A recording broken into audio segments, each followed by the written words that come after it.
بسم اللہ الرحمن الرحیم الحمد للہ رب العالمین والعاقبۃ للمتقین والصلاة والسلام علی النبی الکریم وعلی آلہ وصحبہ اجمعین اما بعد۔ سورہ انفال کے بعد سورہ توبہ اہم سورہ ہے جو نبی کریم صلی اللہ علیہ وسلم کی حیات طیبہ میں آخر میں نازل ہوئی، یعنی 114 صورتوں میں نزول کے اعتبار سے اس کا نمبر 113 ہے۔ قرآنی ترتیب میں اگرچہ یہ 9ویں نمبر پر ہے، 129 آیتوں پر مشتمل اس سورہ کو التوبہ کا عنوان دیا گیا ہے۔ اس میں اہل ایمان کو توبہ کی ترغیب دی گئی اور چند وہ واقعات بتائے گئے جس میں ایمان والوں کی توبہ ہوئی، اور توبہ کی اہمیت، توبہ کا موقع، اور یہ کہ توبہ اللہ جل شانہ کی بے پناہ رحمت کا ایک حصہ ہے۔ ہر انسان کا کہا معاف ہو جاتا ہے، کیا ہوا معاف ہو جاتا ہے، گناہ معاف ہو جاتا ہے، شرک معاف ہو جاتا ہے، ہر قسم کی غلطی معاف ہو جاتی ہے۔ توبہ ایسا عمل ہے جو پہلے تمام گناہوں کو دھو کے صاف کر دیتا ہے۔ اسے عنوان بنایا ہے، اگرچہ اس میں معاہدوں کے مسائل ہیں، جنگی واقعات ہیں، کچھ احکام ہیں، منافقین کی اس میں خوب خبر لی گئی ہے، اور قرآن مجید کی اکلوتی واحد سورہ ہے جو بغیر بسم اللہ کے شروع ہوتی ہے۔ اس کے شروع میں بسم اللہ نہیں ہے۔ بسم اللہ نہ ہونے کی دو بنیادی وجہیں، ویسے تو علمی بحث ہے اور خاصی طویل ہے۔ ایک وجہ یہ ہے کہ دو صورتوں کے درمیان بسم اللہ اس لیے آیا کرتی تھی کہ دو صورتوں کے مضمون اور اس موضوع کو الگ کر دیتی تھی۔ جیسے پچھلی صورتیں ہم نے پڑھی، سورہ اعراف اور ہے، سورہ انفال اور ہے، سورہ نساء اور ہے، تو ان کے ٹوٹل ان کے موضوع الگ الگ ہوتے تھے، جبکہ سورہ انفال اور سورہ توبہ میں ایسا نہیں ہے۔ ان کا مضمون، گفتگو، لب و لہجہ، احکام ایسا ہی لگے گا آپ کو جیسے سورہ انفال جاری ہے، لیکن اس کا ایک حصہ خاص طور پر توبہ کے نام سے اس کو ٹائٹل دیا گیا۔ موضوع ایک ہے، اس وجہ سے بسم اللہ نہیں آئی تاکہ موضوع الگ شمار نہ کیا جائے۔ اور دوسری بات یہ ہے کہ صحابہ کرام نے جب قرآن مجید کو جمع کیا ہے تو ابوبکر رضی اللہ عنہ کے دور میں ایک ٹیم بنی، اور اس ٹیم نے قرآن مجید کی آیات کو جس نے حضور علیہ السلام سے پڑھا تھا، جس کے پاس لکھا ہوا تھا، جب سب نے جمع کیا تو ایک چیز اس میں قدر مشترک پائی، کامن تھی ایک بات، کہ سارے اس بات پر متفق تھے کہ ہم نے سورہ توبہ کے آغاز میں حضور علیہ السلام کو بسم اللہ پڑھتے ہوئے نہیں سنا، لہٰذا اب لکھیں یا نہیں لکھیں۔ تو سب نے کہا کہ ہمارے حافظے اور یادداشت میں 1 2 4 6 لوگ نہیں، سینکڑوں صحابہ گواہی دے رہے ہیں کہ ہم نے ہر سورہ کے شروع میں حضور علیہ السلام کو بسم اللہ پڑھتے سنا ہے۔ کوئی ایک گواہی بھی نہیں مل سکی کہ جو یہ کہے کہ ہم نے سورہ توبہ کے آغاز میں حضور علیہ السلام کو بسم اللہ پڑھتے ہوئے سنا۔ لہٰذا صحابہ کرام نے اسی پر اعتماد کرتے ہوئے اس سورہ کو بغیر بسم اللہ کے رکھا ہے، اور آنے والی امت کو یہ بہترین سبق دیا ہے کہ ہم نے بسم اللہ کو شامل کرنے جیسا عمل، اگرچہ بسم اللہ الرحمن الرحیم میں کیا اختلاف ہے، برکت ہی تھی، اور باقی صورتوں پر قیاس کرتے ہوئے بسم اللہ کو شامل کر دیتے۔ انہوں نے کہا ہم نے دین میں اتنا عمل بھی نہیں کیا جس پر ہمیں دلیل نہ ملی، تو اس پر اتنی احتیاط کی ہے کہ انہوں نے بسم اللہ کو اگر دلیل نہیں ملی تو شامل نہیں کیا، اور اس کا موضوع جو ہے وہ بھی برابر ہے۔ بسم اللہ الرحمن الرحیم، براءۃ من اللہ ورسولہ، مسلمانوں، اللہ اور اس کے رسول کفار سے جو ہے وہ برات کا اعلان کرتے ہیں، ان تمام مشرکوں کے خلاف جن سے تم نے معاہدہ کیا ہوا تھا۔ مکہ میں معاہدے ہوئے، یعنی فتح مکہ کے موقع پر قبائل سے ہوئے، اس کے بعد ہوئے، مدینہ میں ہوئے، تو تو سورہ توبہ کے شروع میں معاہدوں کے متعلق دو باتیں ہیں، وہ یاد رکھیں۔ نمبر ایک، نبی کریم صلی اللہ علیہ وسلم نے جس قوم سے معاہدہ کیا ہے، کبھی بھی ایسا نہیں ہوا کہ نبی کریم صلی اللہ علیہ وسلم نے آگے بڑھ کر اس معاہدے کو توڑا ہو۔ جب تک کہ کفار نے خود معاہدہ نہیں توڑا، مسلمانوں نے کبھی بھی معاہدہ نہیں توڑا۔ ایک بات، ان آیتوں میں بھی یہی معاہدے کی بات آ رہی۔ دوسری بات، سورہ انفال کے آخر میں آیا کہ اگر تمہیں کفار کی طرف سے بدعہدی کا خطرہ ہو اور تم معاہدے کو برقرار نہ رکھنا چاہو تو اس میں خیانت نہیں کرنی کہ تم بغیر اطلاع کے معاہدے کو ٹوٹا ہوا سمجھو۔ اس کی شکل یہ ہو، اگرچہ اس کی صورت پیش آئی نہیں زندگی میں کبھی، حضور علیہ السلام نے تمام معاہدے پورے کیے، مسلمانوں نے نقصان برداشت کیے ہیں، قربانیاں دی ہیں، لیکن معاہدے نہیں توڑے۔ ایک شق یہ اتری تھی کہ اگر تم معاہدے سے ہٹنا چاہو تو اس کی صورت یہ ہوگی کہ فریق مخالف کو بلاؤ، اس کو اطلاع دو اور اس کو فم بِذِلِہِمْ عَلَى سَوَاء، اس کو اپنی برابری کی اطلاع دو کہ آج کے بعد ہمارا تمہارا کوئی معاہدہ باقی نہیں رہا، ہم اس معاہدے کو مزید جاری نہیں رکھنا چاہتے، ورنہ اللہ کی طرف سے یہ خیانت تصور ہوگی۔ دوسرا مسئلہ اس میں یہ ہے کہ اللہ جل شانہ نے عرب کی اس سرزمین کو، جس میں مکہ مکرمہ، جس میں بالخصوص حج اور عمرہ ہوتا ہے، اس کو مشرکوں سے پاک کرنے کا فیصلہ کیا۔ آج آپ دیکھتے ہیں جو حج عمرہ کے لیے جاتے ہیں تو ایک سائن بورڈ لگا ہوتا ہے کہ یہ وہ حد ہے، یہ وہ مقام ہے، یہ وہ جگہ ہے جس سے آگے کوئی کافر اور مشرک داخل نہیں ہو سکتا۔ تو اس کفر سے بھری ہوئی سرزمین کو، شرک کے اس بھری ہوئی زمین کو، جہاں بت پرستی عام تھی، معاہدوں کے ذریعے بتدریج آہستہ آہستہ اسے کفر سے، شرک سے، بت پرستی سے پاک کیا گیا۔ اس کے لیے مختلف معاہدے ہوئے تھے، کچھ ابتدا میں اور کچھ فتح مکہ کے بعد۔ آہستہ آہستہ وہ وقت آ گیا سن 9 ہجری میں، جب یہ سورہ توبہ اور اس کے مضامین اتر رہے تھے،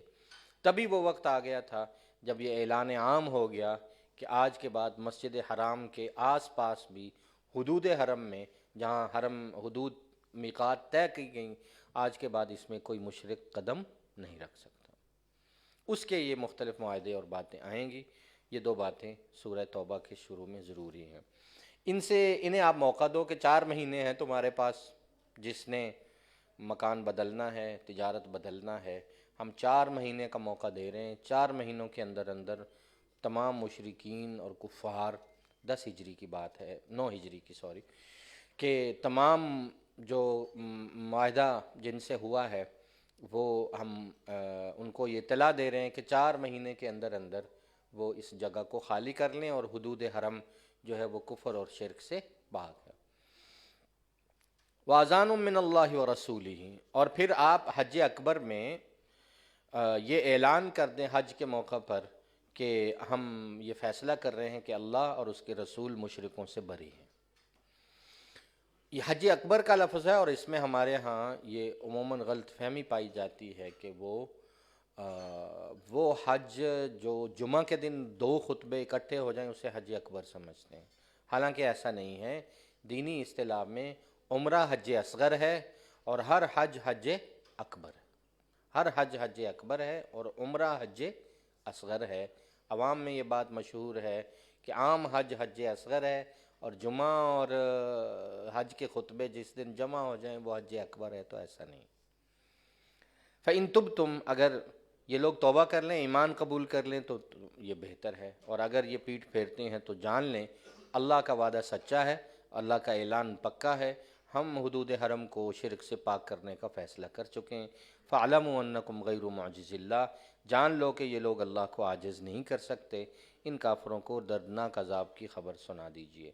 إِلَّا الَّذِينَ عَاهَدتُّم مِّنَ الْمُشْرِكِينَ، ہاں اس معاہدے کو، معاہدے کی مدت تک برقرار رکھیں جن مشرکوں سے تم نے معاہدہ کر رکھا ہے۔ یہ 4 مہینے ان کے لیے نہیں ہے، یہ ان کے لیے جن سے کوئی معاہدہ نہیں ہوا، ان کو تیاری کا موقع دی۔ اور جن کافروں سے معاہدہ ہے اور 6 ماہ کا ہے یا سال کا ہے، وہ اپنی مدت تک باقی رہے گا۔ پھر تم ان کے وعدے میں کمی نہ کرو، نہ تم ان پر حملہ کرو، اور اتموا الیہم عہدہم الی مدتہم، پھر اس وعدے کو اپنی مدت پوری کر لینے دو۔ اللہ تعالیٰ تقوی اختیار کرنے والوں سے محبت کرتے ہیں۔ اور جب حرمت والے مہینے گزر جائیں تو یہ 4 مہینے ختم ہو جائیں، کفار اگر نہ جائیں اور حدود حرم کو خالی نہ کریں تو پھر ان سے قتال بھی ہو سکتا ہے، کیونکہ اللہ نے اسلام کو غلبہ دے دیا تھا، اور اللہ کا یہ حکم فیصلہ بن کر نافذ ہو گیا تھا کہ حدود حرم میں کوئی مشرک رہ نہیں سکتا۔ فقتلوا المشرکین، مشرکوں سے قتال کریے، جہاں پائیے ان کو پکڑیے، ان کو گھیریے، گھات لگا کر بیٹھیے، اور اللہ کے حکم کو جیسے بھی ہو یہ پورا کرنا ہے اور حدود حرم کو صاف کرنا ہے۔ ہاں یہ توبہ کر لیتے ہیں، ایمان لاتے ہیں، نماز پڑھتے ہیں، زکوٰۃ دیتے ہیں تو تمہارے بھائی ہیں، پھر تو ان کے لیے کوئی مسئلہ ہے، اللہ تعالیٰ معاف کرنے والے مہربان ہے۔ ہاں یہ ہو سکتا ہے ایک شق اس میں آ رہی ہے، اگر کوئی مشرک پناہ لے لے تو تم اس امید پر اس کو پناہ دے دو کہ تم کچھ عرصہ ہمارے ساتھ رہ سکتے ہو، ہمیشہ کے لیے نہیں، اور اس نیت کے ساتھ کہ تم اس کو اسلام کا اچھا چہرہ دکھاؤ، اسے اللہ کا حتی یسمع کلام اللہ، تم اللہ کا کلام اس کو سناؤ، اس کو امن کے ساتھ معاہدے کے ساتھ رکھو۔ ممکن ہے اللہ اس کے دل کی حالت بدل دے، اللہ تعالیٰ ان لوگوں کو جانتے ہیں، تم نہیں جانتے۔ کیف یکون للمشرکین عہد، اور جو مشرک کہتے ہیں کہ ہمارے ساتھ مزید معاہدے کیے جائیں، ان سے کوئی معاہدہ نہیں کیا جائے گا، جو معاہدہ باقی ہے برقرار ہے اسے برقرار رکھا جائے گا۔ ان مشرکوں سے کہیے تمہارے ساتھ کیسے اللہ اور اس کے رسول وعدہ کر سکتے ہیں؟ تم نے ہمیشہ مسجد حرام کے متعلق جتنے وعدے ہوئے معاہدے ہوئے تم نے توڑے ہیں۔ فَمَا اسْتَقَامُوا لَكُمْ فَاسْتَقِيمُوا لَهُمْ، ہم تمہارے ساتھ تب تک اس معاہدے پر قائم ہیں جب تک تم قائم۔ اللہ تعالیٰ متقی کو پسند کرتے ہیں۔ اور کیسے یہ معاہدہ برقرار رکھ سکتے ہیں؟ یہ لوگ کیسے معاہدے کی بات کرتے ہیں؟ یہ لوگ تو ایسے ہیں کہ تمہارے معاملے میں انہوں نے مکہ کی زندگی میں بھی اور اس کے بعد بھی نہ کبھی کسی رشتہ داری کا خیال رکھا ہے، نہ کسی معاہدہ کا خیال رکھا ہے، اور ہمیشہ اپنی زبان سے تمہیں راضی کرنا چاہتے ہیں، اور ان کے دل ہمیشہ تمہارے مخالف رہے ہیں، اور ان میں سے اکثر فاسق ہیں۔ یہ لوگ اللہ کی آیتوں کو بیچ کھانے کے عادی ہیں اور لوگوں کو اللہ کے راستے سے روکنے کے عادی ہیں۔ انہم ساء ما کانوا یعملون، یہ برا عمل ہے جو وہ کر رہے ہیں۔ واقعہ یہ ہے کہ ان کے عمل بہت برے ہیں، مومنوں کے ساتھ ان کا معاملہ بہت برا ہے۔ مومنوں کے ساتھ لا یرقبون فی مؤمن الا ولا ذمہ، نہ کبھی انہوں نے کسی رشتہ داری کا خیال رکھا ہے اور نہ کسی وعدے کا خیال رکھا ہے، اور ہمیشہ مسلمانوں کے ساتھ ظلم اور زیادتی روا کی ہے۔ ہمارے ان کافروں کو کہہ دیجئے کہ تمہارے پاس صرف اور صرف واپسی کی شکل توبہ ہے۔ ان تابوا واقاموا الصلاۃ وآتوا الزکاۃ فاخوانکم فی الدین، اگر یہ ایمان لائیں گے، توبہ اختیار کریں گے، نماز پڑھیں گے، زکوٰۃ دیں گے، پھر تو تمہارے دینی بھائی ہو گئے۔ ہم احکام کو تفصیل سے بیان کر رہے ہیں ان لوگوں کے لیے جو عقل اور شعور رکھتے ہیں، علم رکھتے ہیں۔ اور اگر ان لوگوں نے اپنا عہد دینے کے بعد اپنے ہی وعدوں کو اور قسموں کو توڑ ڈالا تو پھر تمہیں پورا اختیار حاصل ہے کہ تم معاہدہ ان کی طرف سے ٹوٹے تو پھر تمہیں اختیار ہے کہ تم ان پر حملہ آور ہو، اور تم ان کفار کے ائمہ کو جو معاہدہ کو توڑنے والے ہیں، اسلام کو نقصان پہنچانے والے ہیں، پھر چن چن کر قتل کرو، کیونکہ معاہدہ تم نے نہیں انہوں نے توڑا، اور آئندہ انہیں اس بات کا احساس ہو کہ معاہدہ کیسے توڑا جاتا ہے۔ تم کیوں نہیں لڑتے اس قوم سے جو اپنی قسموں اور وعدوں کو توڑنے کی عادی، اور اس سے پہلے مکہ سے تمہارے رسول کو بھی نکال چکے ہیں اور ہمیشہ جنگ کا یہ آغاز کرتے ہیں۔ کبھی نہ ڈرنا ان سے، اگر جنگ اور جہاد کی صورت پیش آئی تو ہمت سے ان کے ساتھ لڑنا۔ پھر ایسا ہی ہوا، اتخشونہم، کیا تم ان سے ڈرتے ہو؟ بالکل نہیں ڈرو۔ اللہ زیادہ حق رکھتے ہیں کہ تم اللہ کے حکم ٹوٹنے سے ڈرو اگر تم مومن ہو۔ اور قتال آئے اور جنگ کی باری آئے یا جہاد کی صورت پیش آئے تو خوب لڑو، اللہ ان کو عذاب دیں گے تمہارے ہاتھوں سے، اور ان کو رسوا کریں گے، اور ان کے خلاف تمہاری مدد کریں گے، اور مسلمانوں کے ویشفی صدور قوم مؤمنین، مومنوں کے دلوں کو ٹھنڈک پہنچائیں گے، ویذہب غیظ قلوبہم، مومنوں کے دلوں کی کڑن کو دور کریں گے، اور اللہ توبہ قبول کرتے ہیں جس کی چاہتے ہیں، اللہ علم و حکمت والے ہیں۔ ایمان والو، یہ ہمت کرنا ہوگی، یہ احوال، یہ مصائب، یہ حالات، یہ امتحان ایمان والوں پر آتے ہیں اور آتے رہیں گے۔ کیا ام حسبتم ان تترکوا، تم یہ سمجھ بیٹھے تھے کہ تمہیں یوں ہی چھوڑ دیا جائے گا، اور ابھی اللہ نے تمہیں جانچا ہی نہیں، امتحان ہی نہیں کیا؟ تم میں سے کون جہاد کرنا چاہتے ہیں اور کون اللہ اور اس کے رسول کے لیے مخلص ہے؟ اللہ تعالیٰ باخبر ہے ان اعمال سے جو تم کرتے ہو۔ جہاد کے ساتھ ساتھ اس بات کی بھی مہم چلائی گئی کہ مسلمان اپنی اپنی بستیوں میں جس کو اللہ نے توفیق دی ہے وہ مسجدوں کو دونوں طریقوں سے آباد کریں۔ ایک مسجد کا ظاہری آباد کرنا ہوتا ہے، وہ اس کی دیواریں ہیں، اس کی چھت ہے، اس کا فرش ہے، اس کے دروازے ہیں، اور ایک مسجد کی روحانی آباد کاری ہوتی ہے، ایمان سے، نماز سے، تلاوت سے، ذکر سے، تعلیم کے حلقوں سے۔ اور مومن کی نشانی یہ ہے کہ وہ اپنی بستیوں میں، اور جن کو اللہ نے توفیق دی ہے وہ اپنے مالوں سے مسجدوں کو آباد رکھتے ہیں، اور مسجد کو آباد رکھنے والے یہ اللہ کے ہاں ایمان کی علامت ہوتی ہے۔ بڑی خوبصورت آیت ہے، مشرک تو اس کے اہل ہی نہیں کہ وہ اللہ کی مسجدوں کو آباد کریں، وہ تو اپنے کفر کے گواہ ہیں، ان کے اعمال ضائع ہیں اور جہنم میں رہنے والے ہیں۔ انما یعمر مساجد اللہ، اللہ کی مسجدوں کو در حقیقت آباد کرتے ہیں من آمن باللہ والیوم الآخر واقام الصلاۃ وآت الزکاۃ ولم یخش الا اللہ، جو اللہ پر، آخرت پر ایمان رکھتے ہیں، نماز کو قائم کرتے ہیں، زکوٰۃ ادا کرتے ہیں، اور اللہ کے سوا دل میں کسی کا ڈر نہیں پالتے، یہ وہ لوگ ہیں جو ہدایت والے ہیں، اور اللہ کی مسجدیں ان سے آباد ہوتی ہیں۔ رہی بات کافروں کی، یہ کہتے ہیں ہم مسجد حرام کو تعمیر کرنے والے، اس کے متولی، تو اللہ فرماتے ہیں حاجیوں کو پانی پلانا، اجعلتم سقایت الحاج وعمارت المسجد الحرام، حاجیوں کے پانی پلانے کو یا مسجد حرام کے بنا لینے کو یہ کبھی بھی برابری ایمان کی نہیں ہو سکتی۔ کفر کی حالت میں اگر تم حاجیوں کی خدمت کرو تو حاجیوں کی یہ خدمت ایمان کے برابر نہیں ہو سکتی، اللہ کے نزدیک معتبر ایمان ہے، اور کبھی بھی یہ لوگ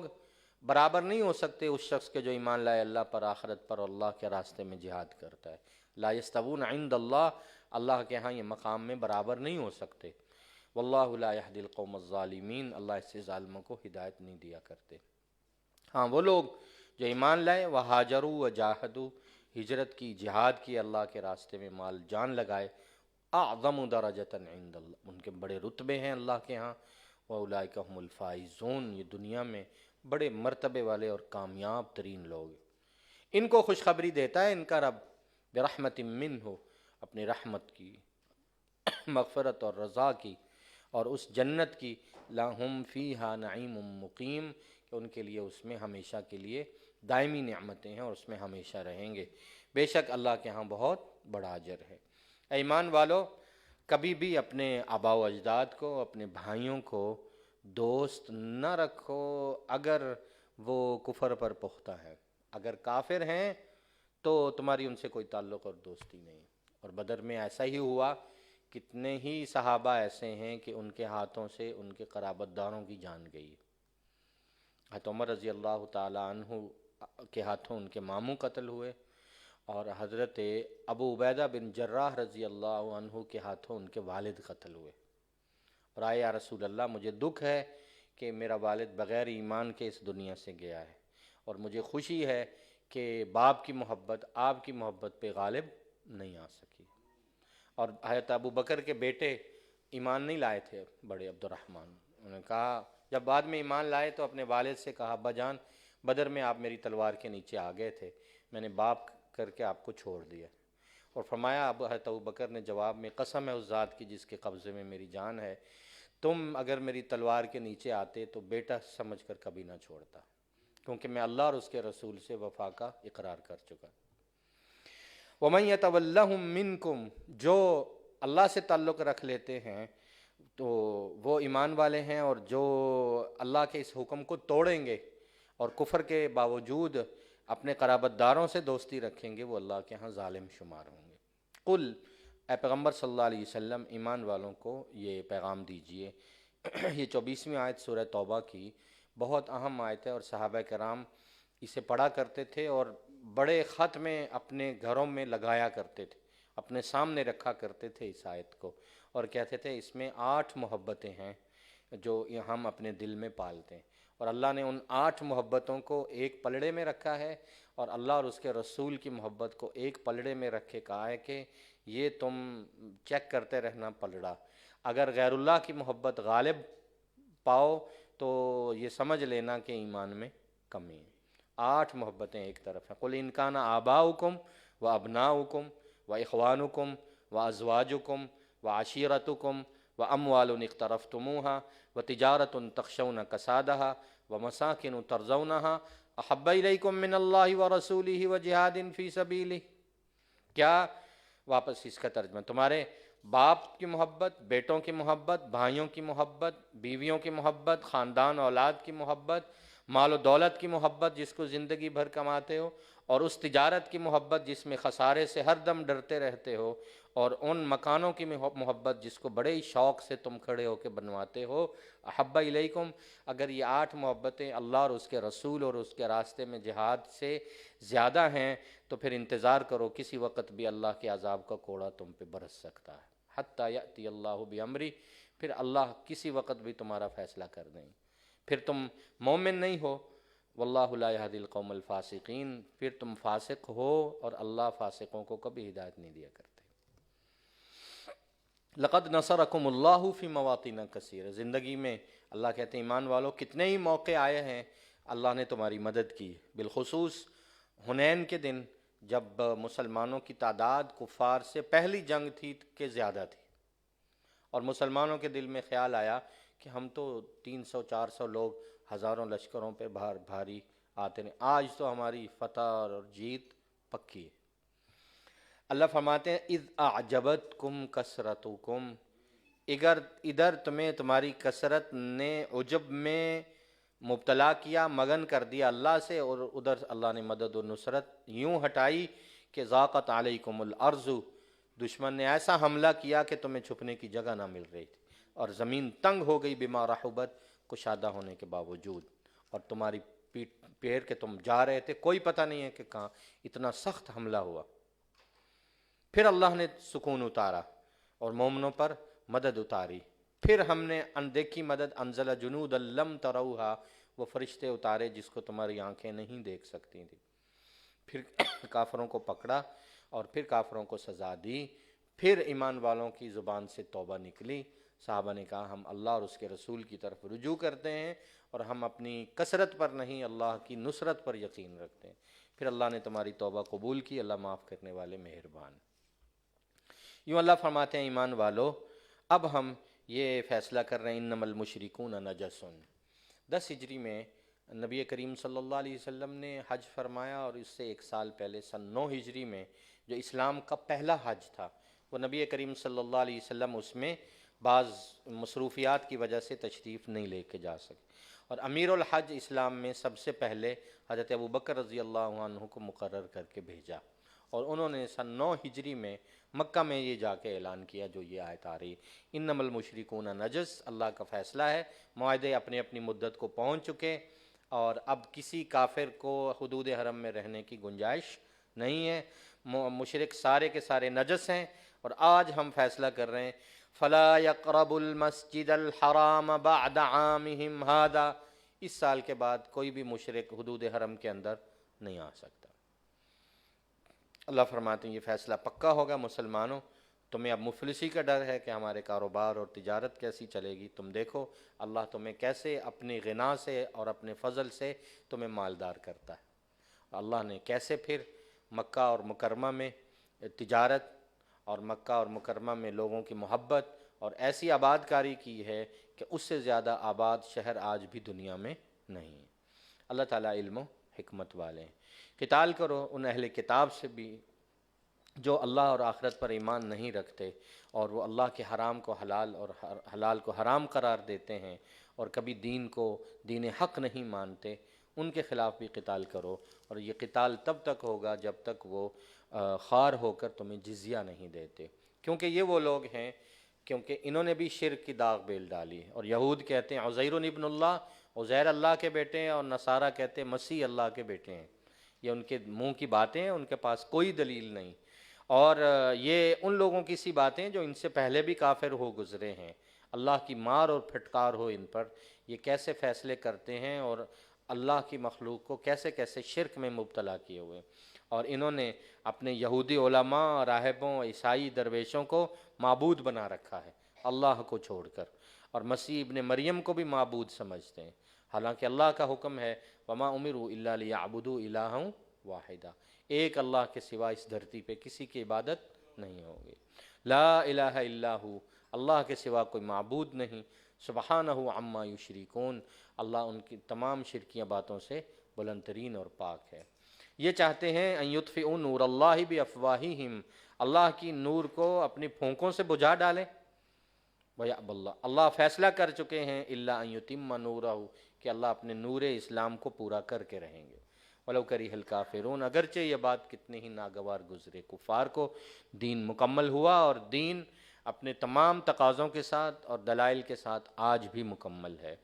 اللہ وہ ذات ہے جس نے هو الذی ارسل رسولہ بالہدی، ہدایت اور دین حق دے کر اپنے پیغمبر صلی اللہ علیہ وسلم کو دنیا میں اس لیے بھیجا ہے لیظہرہ علی الدین کلہ، تاکہ یہ دین تمام دینوں پہ غالب رہے، اور یہ بات اگرچہ کفار کو نہ مشرکوں کو ناگوار گزرے۔ ایمان والو، کتنے ہی یہودی عالم تھے، کثیرا من الاحبار والرہبان، اور عیسائی راہب تھے جنہوں نے اپنے اپنے دین کی شکلیں بگاڑیں اور اپنے دین کی بنیاد جو ہے تحفوں اور ہدیوں پر رکھی، یہ یعنی پیری مریدی کے ایسے سلسلے قائم کیے کہ اپنے ہاتھ میں حلال اور حرام رکھا، جس کو چاہا حرام قرار دیا اور جس کو چاہا حلال، اور لَيَأْكُلُونَ أَمْوَالَ النَّاسِ بِالْبَاطِلِ، اور ان کی نگاہ ہمیشہ لوگوں کی جیبوں پر رہی، اور لوگوں کا مال ناحق کھاتے رہے، اور دین حق سے جو ان کے پاس آیا تھا تورات اور انجیل کی شکل میں ان سے روکتے رہے، اور یہ مال و دولت جمع کرتے رہے، جو جس نے سونا اور چاندی جمع کیا اور ناحق جمع کیا اور نہ اللہ کے راستے میں اس کے تقاضے پورے کیے، ان کے لیے دردناک عذاب کی نوید ہے۔ یوم یحمى علیہا فی نار جہنم، جس نے مال و دولت میں زکوٰۃ ادا نہ کی اور مال کا حق ادا نہ کیا، وہ جہنم کے دن آگ میں تپا کر اس سے اس کی پیشانی، اس کی کروٹ اور پہلو اور اس کی پیٹھیں، اسی مال کو گرم کر کے ان کی پیٹھیں اور ان کی پیشانیاں اور ان کے پہلو داغے جائیں گے، اور کہا جائے گا اب کیوں چیختے اور چلاتے ہو، یہ وہی خزانہ اور یہ وہی زیورات اور یہ وہی مال و دولت ہے جس کو تم نے اپنے لیے جمع کر کے رکھا تھا۔ آگے اللہ فرماتے ہیں کفار کا ایک اور گناہ یہ ہے کہ یہ اللہ کے یہ جو حرمت والے مہینے ہیں، یہ مقرر کیے ہوئے مہینے ہیں، ان مہینوں میں اپنی مرضی سے تبدیلی کرتے تھے۔ حرمت والے مہینوں میں مثلا رجب آ گیا، محرم آ گیا، یہ لڑنا نہیں چاہتے تھے، پہلے نہیں لڑا کرتے تھے، لیکن اگر جنگ جاری ہے تو 4-6 سردار آپس میں بیٹھتے اور کہتے کہ ہم ایسا کرتے ہیں کہ محرم کو آگے لے جاتے، یہ مہینہ کوئی اور ہو گیا اور کسی اور مہینے کو محرم قرار دے دیتے۔ اللہ فرماتے ہیں مہینوں کی گنتی، مہینوں کا تسلسل، مہینوں کا 12 مہینے ہونا اور ان کا یہ تو سارے اختیار اللہ کے، ان کو کس نے اختیار دیا ہے کسی مہینے کو اپنی مرضی سے کوئی نام دے دینا اور محرم اٹھا کے آگے کر دیں، فلاں مہینہ پیچھے کر دیں۔ ان عدت الشہور، مہینوں کی گنتی اللہ کے نزدیک 12 ہی ہے، اور یہ سورج کی چال سے، چاند کی چال سے ہم نے 12 مہینے شمسی اور قمری مقرر کیے ہیں، یہ ہمارے مقرر کیے ہوئے ہیں، یہ اللہ کی تخلیق ہے، اور یہ اس دن سے چل رہے ہیں یوم خلق السماوات والارض، جس دن سے آسمان و زمین کی تخلیق ہوئی ہے، اور اس میں حرمت والے مہینے ہیں، اور یہی مضبوط اور سیدھا سادہ دین ہے، لہٰذا تم مہینوں کو آگے پیچھے کر کے تم ظلم اور کفر کی بنیاد نہ رکھو۔ ہاں ایمان والو، اگر حرمت والے مہینوں کا ادب کافر کرتے ہیں تم بھی کرو، وہ جنگ نہیں کرتے تم بھی نہ کرو، لیکن اگر وہ لڑتے ہیں تو تم بھی مشرکوں سے ایسے ہی لڑو جس طرح وہ لڑتے ہیں، اور جان لو کہ اللہ متقین کے ساتھ ہے۔ ان مہینوں کے آگے پیچھے کرنے کو عربی زبان میں النسی کہتے تھے، اللہ فرماتے ہیں یہ نسی انما النسیء زیادۃ فی الکفر، یہ تو کفر پر کفر ہے، یہ لوگوں کو گمراہ کرتے ہیں۔ ایک ہی مہینہ یحلونہ عامًا، ایک سال ان کے لیے حلال ہے اور لڑنا چاہتے ہیں تو اگلے مہینے اگلے سال وہی مہینہ حرام قرار دے دیتے۔ حلال اور حرام اللہ کے اختیار میں ہے، اور یہ لوگ حلال قرار دیتے ہیں اس مہینے کو جس کو اللہ نے حرمت دی ہے، ان کے لیے ان کے اعمال مزین کیے گئے۔ واللہ لا یہدی القوم الکافرین، اللہ ایسے کافروں کو ہدایت نہیں دیا کرتے۔ اے ایمان والو، ما لکم اذا قیل لکم انفروا فی سبیل اللہ اثاقلتم الی الارض، جب اللہ کے راستے میں جہاد کا موقع آئے تو زمین سے مت چمٹو اور نکلو اللہ کے راستے میں۔ کیا تم دنیا کی دولت کی محبت کو، دنیا کی زندگی کو دل دیے بیٹھے ہو؟ جان لو فما متاع الحیات الدنیا فی الآخرۃ الا قلیل، دنیاوی زندگی کا مزہ آخرت کے مقابلے میں کچھ بھی نہیں ہے، یہ تھوڑے دن کی بہار ہے اور ختم ہو جانی۔ اگر تم اللہ کے راستے میں نہیں نکلو گے تو تم پر تو عذاب آئے گا ہی آئے گا، لیکن اللہ یہ دین کا کام کسی اور قوم سے لے لیں گے۔ یستبدل قوما غیرکم، کسی اور قوم کو تمہاری جگہ اللہ کھڑے کر دیں گے۔ تم اللہ کا کچھ نہیں نقصان کر سکتے، اللہ ہر چیز پہ قادر ہے۔ اللہ کو تمہاری مدد اور تمہاری افرادی قوت نہیں چاہیے۔ اللہ تنصروہ، اگر تم اللہ کے دین کی، اللہ کے رسول کی مدد کے لیے نہیں اٹھ کھڑے ہوگے تو اللہ کا کچھ نقصان نہیں ہے۔ اللہ تو ایک اکیلے اپنے دین کی مدد کرنے پہ قادر ہے۔ تم نے وہ منظر، وہ ہجرت کا واقعہ نہیں دیکھا؟ اذ اخرجہ الذین کفروا، جب کفار نے پیغمبر صلی اللہ علیہ وسلم کو مکہ سے نکلنے پہ مجبور کیا اور دو آدمی غار میں پناہ لیے ہوئے ہیں، اذ ہما فی الغار، اور صدیق اکبر رضی اللہ عنہ جو ہیں وہ کہہ رہے ہیں رسول اللہ صلی اللہ علیہ وسلم سے کہ یا رسول اللہ، کفار تو ہمارے سروں پہ آ گئے، اور حضور علیہ السلام اپنے ساتھی، اپنے رفیق یار غار حضرت ابوبکر سے، اپنے صاحب سے، اپنے صحابی سے کہہ رہے ہیں لا تحزن ان اللہ معنا، آپ غم نہ کرو، اللہ ہمارے ساتھ ہیں۔ اس پورے سفر میں اللہ کی مدد اور نصرت کیسے آئی، اللہ نے کیسے سکینت اتاری ہے، اطمینان اتارا ہے۔ ایدہ بجنود، اللہ کی حفاظتی لشکر ان کے ساتھ تھے، اور تمام کفر مل کر بھی اللہ کے رسول کو پا نہیں سکا۔ وجعل کلمۃ الذین کفروا السفلی، کفار کی بول اور ان کی جتنے سازش تھی وہ ناکام ہوئی۔ وکلمۃ اللہ ہی العلیٰ، اور اللہ کا کلمہ بلند ہو کے رہا۔ اللہ غالب ہیں، اسی طرح اپنی حکمتوں سے خوب واقف ہے۔ اور جب جہاد کے لیے نکلو، انفروا خفافا وثقالا، اور تم ہلکے ہو یا بوجھل ہو، معاشی طور پر جس حالت میں ہو، اللہ کے لیے نکلو، یہ تمہارے لیے بہتر ہے اگر تم جان جاؤ۔ اور رہی بات منافقین کی، تو یہ جہاد میں کبھی بھی تمہارے ساتھ نہیں نکلیں گے۔ نبی کریم صلی اللہ علیہ وسلم جب تبوک کے لیے نکلنے لگے تو تبوک ایک دور کا مقام تھا، اس وقت کے روم کی یہ سرحد تھی، اور مدینہ طیبہ سے 1.5-2 ماہ کا سفر تھا، اور انتہائی گرمی کا عالم تھا، پکی ہوئی فصلوں کو چھوڑ کے جانا تھا، بہت مشکل وقت تھا۔ لیکن صحابہ کرام جو اہل ایمان تھے یہ نکلے ہیں، اور منافقین نے دھوکہ دیا، بہانے بنائے، اور کبھی بھی اللہ فرماتے ہیں یہ جہاد کے لیے تمہارے ساتھ مل کر محنت اور مشقت نہیں اٹھا سکتے۔ لو کان عرضا قریبا، اگر کہیں قریب کا سفر ہوتا اور بہت جلد ان کو مال غنیمت ملنے کی توقع ہوتی تو ضرور پیچھا کرتے اور آتے، لیکن ان کو پتہ ہے کہ بعدت علیہم الشقہ،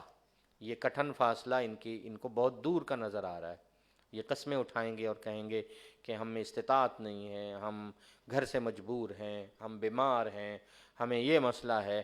تو یہ قسمیں اٹھائیں گے کہ اگر ہم نکل سکتے تو ضرور جاتے۔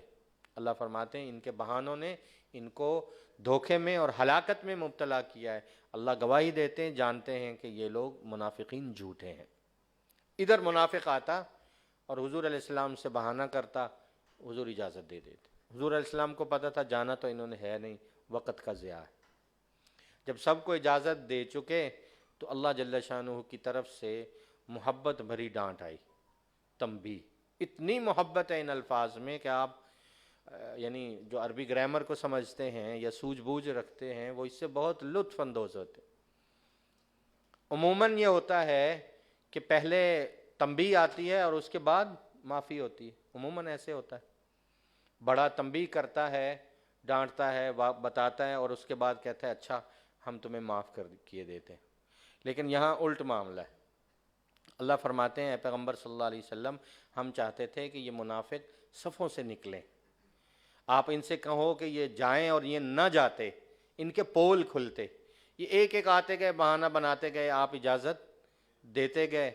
تو ہم انہیں جو ہے لوگوں کے سامنے جو ہے وہ ظاہر کرنا چاہ رہے تھے۔ ڈانٹ بڑی عجیب آئی، اے اللہ، اے پیغمبر صلی اللہ علیہ وسلم، اللہ آپ کو معاف کیے دیتے ہیں، اب بتائیے اجازت کیوں دی تھی؟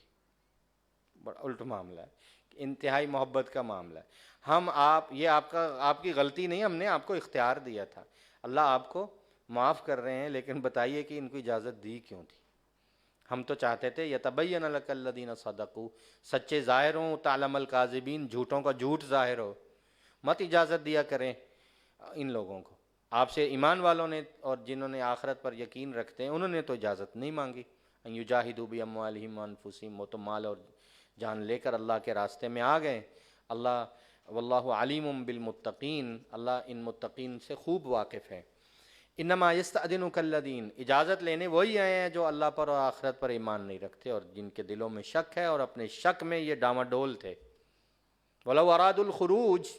اگر ان کا ارادہ اول روز سے ہی جانے کا ہوتا، لعدوا العدۃ، تیاری نظر آتی۔ انہوں نے نہ تیاری کی ہے، نہ محنت کی ہے، نہ سواریاں خریدی ہیں، نہ جنگ کی تیاری میں یہ مصروف نظر آئے ہیں، تو پھر اللہ نے بھی ان پر سستی اتار دی، اور یہ پڑے ہوئے ہیں اور اوروں کو بھی کہتے ہیں اقعدوا مع القاعدین، اتنا لمبا سفر ہے، کیا کرو گے، جا کے بیٹھے رہو۔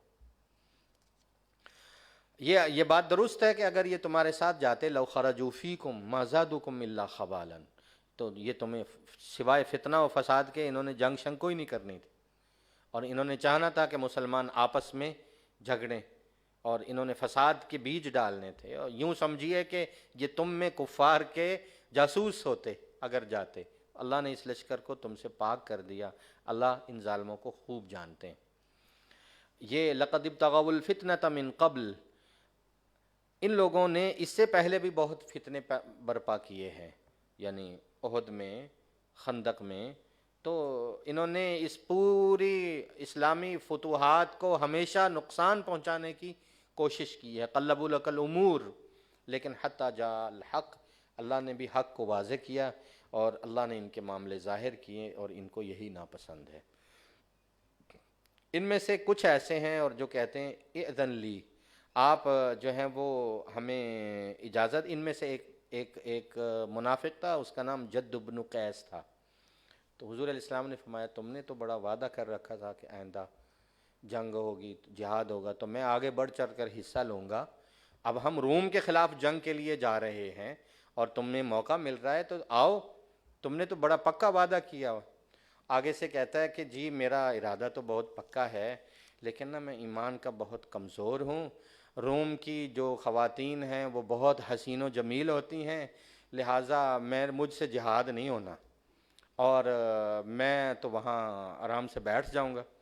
تو رسول اللہ صلی اللہ علیہ وسلم نے اسے بلایا، اس آیت کے اندر ہے منہم من یقول، ایک شخص وہ جو آ کے آپ کے پہلو میں بیٹھا ہے اور کہتا ہے مجھے اجازت دیجئے، میں جنگ اس لیے نہیں کر سکتا کہ میں خواتین کے فتنے میں مبتلا جلدی ہو جاتا ہوں، لا تفتنی، آپ اس سے کہو کہ یہاں کون سا تم نے مار کے برپا کیے ہوئے، الا فی الفتنۃ سقطوا، مدینہ میں رہ کر بھی تم روزانہ فتنے کا شکار ہوتے ہو، اور روزانہ یہاں تمہاری داستانیں جو ہے ساری زبان زد عام ہے، الا فی الفتنۃ سقطوا، یہاں رہ کر بھی تم پہلے ہی فتنے میں مبتلا ہو، اور جہنم ایسے کافروں کو خوب گھیری ہوئی ہے۔ یہ ایک واقعے سے ان کے ذہنی لیول بتانا مقصود تھا۔ یہ قرآن کی آیت میں 49ویں آیت، ان تصبک حسنۃ تسؤہم، اگر تمہیں کوئی بھلائی پہنچتی ہے تو ان کو برا لگتا ہے، اور مسلمانوں پر کوئی امتحان آئے تو بڑے خوش ہوتے ہیں اور کہتے ہیں ہم نے تو اپنی سائیڈ پہلے ہی سیو کر لی تھی،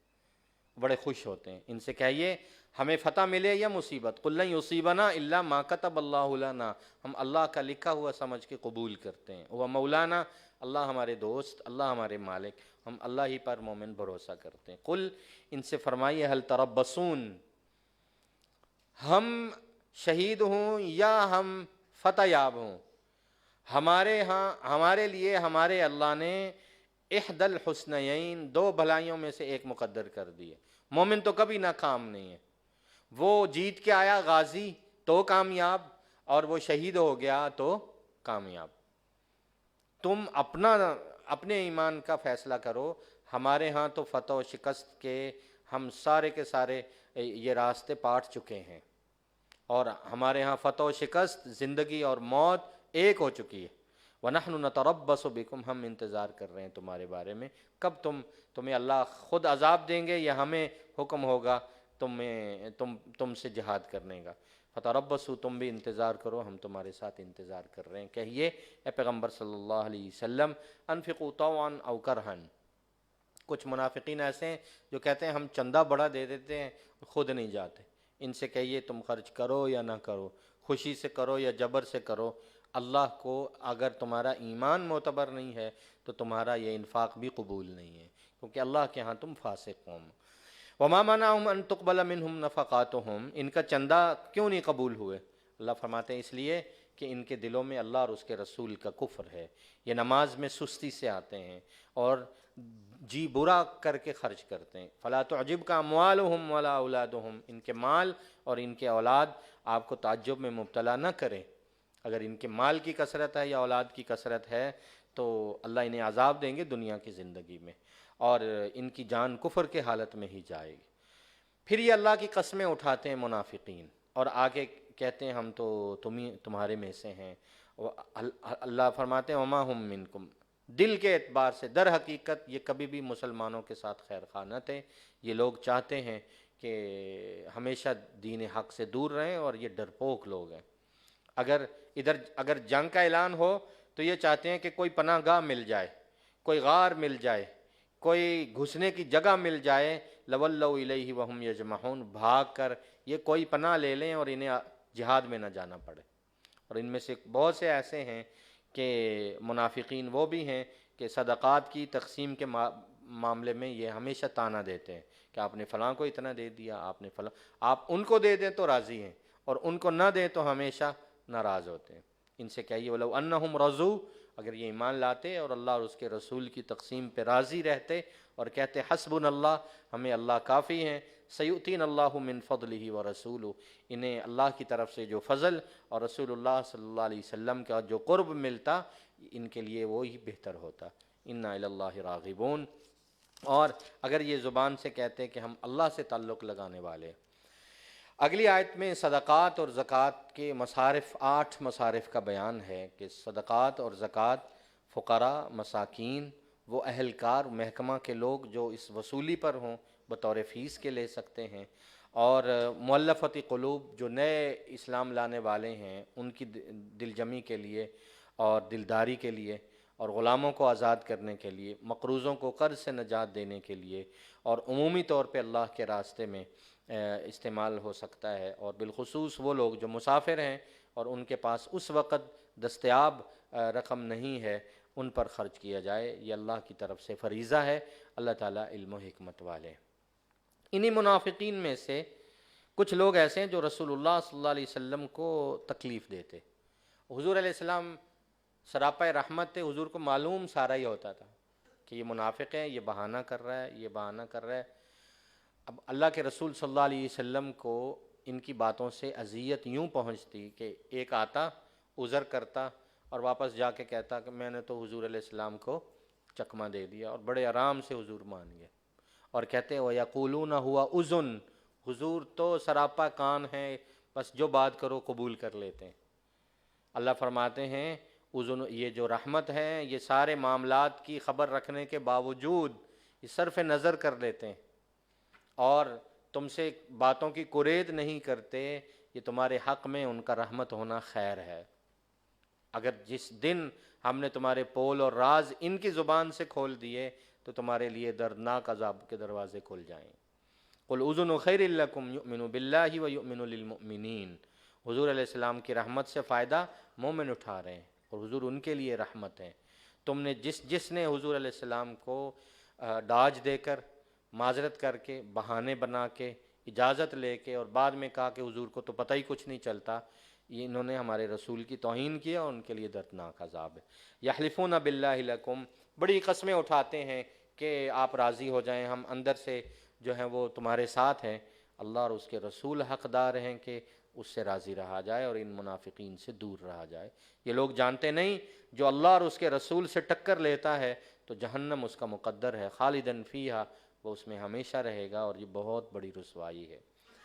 اور یحذر المنافقون، یہ منافق ہمیشہ ڈرتے بھی تھے کہ کوئی ایسی صورت نہ اتر آئے جس میں اللہ ہمارے پول کھول دے۔ ان سے کہیے استہزئوا، تم اللہ اور اس کے رسول کا مذاق اڑاتے ہو، اللہ تعالیٰ تمہارے اس ڈر کو ظاہر کرنے والے ہیں۔ پھر وہ وقت آیا انہی صورتوں میں اور اسی سن 9 ہجری میں کہ منافقین جو ہے ان سے مسلمانوں کی صفیں پاک کر دی گئیں، منافق الگ کر دیے گئے۔ وَلَئِن سَأَلْتَهُمْ، ان سے پوچھو کہ تم ایمان والوں کو دھوکہ کیوں دیتے، تو کہتے ہیں ہم تو بس کھیل تماشا کرتے ہیں۔ آپ ان سے کہیے کہ اللہ اور اس کی آیتیں اور اس کا رسول ہی تمہیں مذاق کے لیے ملے۔ لا تعتذروا، بہانے مت بناؤ، تم ایمان لانے کے بعد بھی آج بھی کفر پر کھڑے ہو۔ ان نعفو عن طائفۃ منکم، اگر ایک گروہ کو ہم معافی دے بھی دیں اور بعض لوگوں کو ایمان کی توفیق دے بھی دیں، تو اکثر منافقین جو اپنے نفاق پر قائم ہوں گے انہیں ہم عذاب ضرور دیں گے۔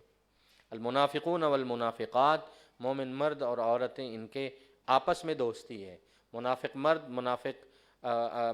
مردوں کے منافق مردوں سے ہی دوستی ہو سکتی ہے، ایمان والوں سے کبھی دوستی نہیں ہو سکتی۔ اسی طرح منافقات، منافق عورتیں منافق عورتوں سے ہی دوستی رکھتی ہیں، ایمان والوں سے ان کی دوستی نہیں ہوتی۔ یہ لوگ دین کے ہمیشہ الٹ چلتے رہے، دین میں امر بالمعروف نہیں عن المنکر، یہ لوگ کرتے رہے یأمرون بالمنکر وینہون عن المعروف، یہ برائی کی تلقین کرتے رہے اور نیکی سے روکتے رہے، اور اپنے ہاتھوں کو اسلام میں اپنا مال خرچ کرنے سے روکتے رہے۔ یا نسوا اللہ، یہ ہمیشہ انہوں نے اللہ کو اور اس کے احکامات کو بھلائے رکھا، اللہ نے انہیں بھلا دیا۔ ان المنافقین هم الفاسقون، منافق ہی جو ہیں یہ فاسق اور فاجر ہیں۔ وعد اللہ المنافقین والمنافقات، اللہ کا وعدہ ہے منافق مردوں اور عورتوں سے اور کافروں سے کہ ان کے لیے جہنم کا عذاب ہے اور اس میں یہ ہمیشہ ہمیشہ رہیں گے، اور یہ جہنم ان کے لیے کافی ہے، اللہ نے ان پر لعنت کی ہے اور ان کے لیے اٹل عذاب ہے۔ یہ منافق تو پہلے قوموں کی طرح ہیں ہمارے نزدیک، قوم عاد اور سمود کی طرح، جنہیں ہم نے قوت، طاقت اور مال اور اولاد کی کثرت دے رکھی تھی۔ انہوں نے اپنی زندگی میں اپنے وقت سے فائدہ اٹھایا، یہ بھی فائدہ اٹھا رہے ہیں۔ ان کے اعمال ضائع تھے تو ان کے اعمال بھی ضائع ہیں۔ یہ لوگ خسارہ اٹھانے والے، ان کے طرف نہیں پہنچی خبریں؟ الم یأتہم نبأ الذین من قبلہم، قوم نوح، عاد، سمود، قوم ابراہیم، قوم مدین والمؤتفقات، قوم نوح، عاد اور سمود کے قصے، قوم ابراہیم کے قصے، اور اصحاب مدین کی بستیاں اور قوم لوط کی بستیاں جو اوندھی لٹکائی گئیں، ان کے پاس ان کے رسول واضح دلائل لے کے آئے تھے، تو اللہ نے تو ان پہ ظلم نہیں کیا، یہ اپنی جانوں پہ خود ظلم ڈھاتے تھے۔ تمام مومن مرد،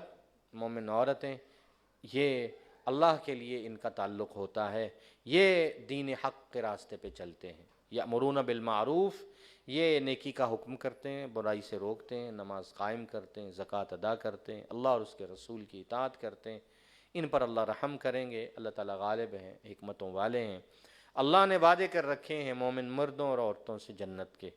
اس میں ہمیشہ رہیں گے۔ ومساکن طیبہ، اور ان کے لیے ایک بہترین گھر ہیں، اور جنت کے سدا بہار باغات ہیں، اور اللہ کی طرف سے رضا اور خوشنودی ہے، اور اللہ جس سے راضی ہو جائے اس سے بڑی چیز کوئی نہیں۔ ورضوان من اللہ اکبر، ذالک هو الفوز العظیم، اور یہ بہت بڑی کامیابی ہے۔ سورہ توبہ کا کافی سارا حصہ مکمل ہو گیا، اس میں آگے کچھ پیراگراف ہیں انشاءاللہ سورہ توبہ کا بقیہ حصہ، اور سورہ یونس، اور جو اللہ نے توفیق دی وہ انشاءاللہ بقیہ کل پڑھیں گے۔ اللہ تعالیٰ عمل کی توفیق نصیب فرمائے۔ الحمد للہ رب العالمین والعاقبۃ للمتقین، والصلاة والسلام علی النبی الکریم وعلی آلہ وصحبہ اجمعین۔ اے اللہ ہم سب کو ایمان کے تقاضوں پہ عمل کرنے والا بنائیے، اے اللہ ہم سب کو اپنے احکامات پر عمل کرنے والا بنائیے، اے اللہ اپنی محبت کو تمام محبتوں پہ غالب فرمائیے، اے اللہ دین حق کی سمجھ نصیب فرمائیے۔ قرآن و سنت کا بول بالا نصیب فرمائیے۔ اے اللہ ہم سب کو قرآن مجید کا فہم نصیب فرمائیے۔ اللہ تمام مریضوں کو شفا نصیب فرمائیے۔ جتنے مسلمان مرد عورت اس دنیا سے چلے گئے اللہ ان سب کی مغفرت فرمائیے۔